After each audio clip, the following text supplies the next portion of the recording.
சொந்த பந்தங்கள் அனைவருக்கும் என் முதற்கண் வணக்கத்தை தெரிவித்துக் கொள்கிறேன். என் பெயர் சஞ்சய் தர்ஷன். நான் 5ஆம் வகுப்பு படிக்கிறேன். இன்று நான் பேசப்போகிற தலைப்பு சமுதாயத்தில் நமது பங்களிப்பு. இன்றைய இளைஞர்கள் நாளைய தேசம். மேலும் இன்றைய இளைஞர்கள் நமது மாணவர்கள் சமுதாயத்தில் முக்கிய பங்காற்றுகிறார்கள். தலைமுறையாக ஒரு சமுதாயம் எவ்வாறு உருவாகிறது? ஒரு தனிநபரனை உருவாக்கும் காலம் மாணவர் பருவத்தில் உள்ளது.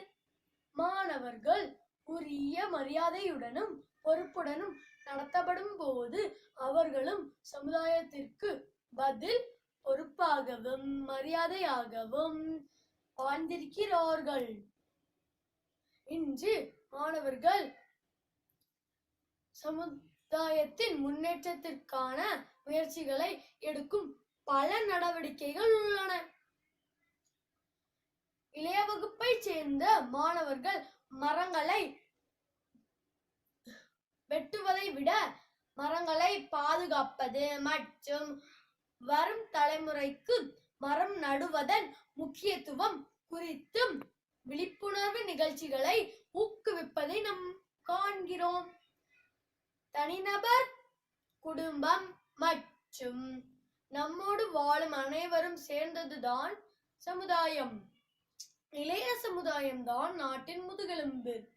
இன்றைய இளைஞர்கள் தங்களது சக்தியை நல்வழியில் பயன்படுத்தி நாட்டின் வளர்ச்சியில் பங்கு பெற வேண்டும். பெற்றோர்கள் தங்கள் குழந்தைகளை கட்டுப்பாட்டுடன் வளர்த்தால் ஒரு நல்ல இளைஞர் சமுதாயம் உருவாகும்.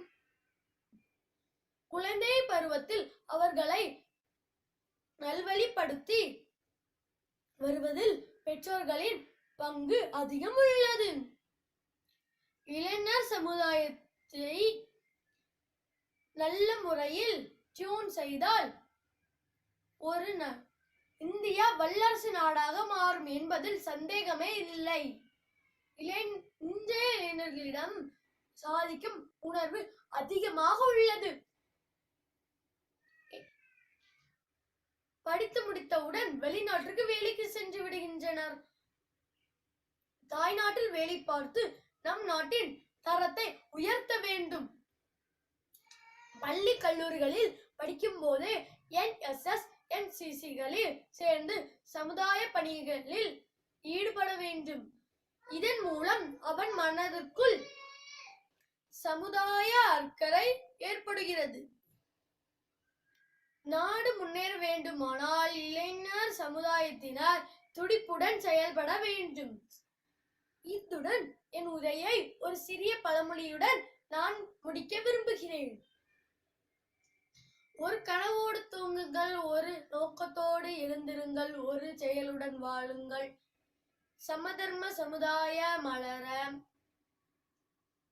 வன்முறை தேவையில்லை, அனைவருக்கும் கல்வியும் உழைப்புமே போதுமானது. இதுடன் எனக்கு வாய்ப்பு தந்த அனைத்து சமுதாய நல்லுள்ளங்களுக்கு நான் நன்றியை தெரிவித்து என் உரையை முடிக்கிறேன். நன்றி, வணக்கம்.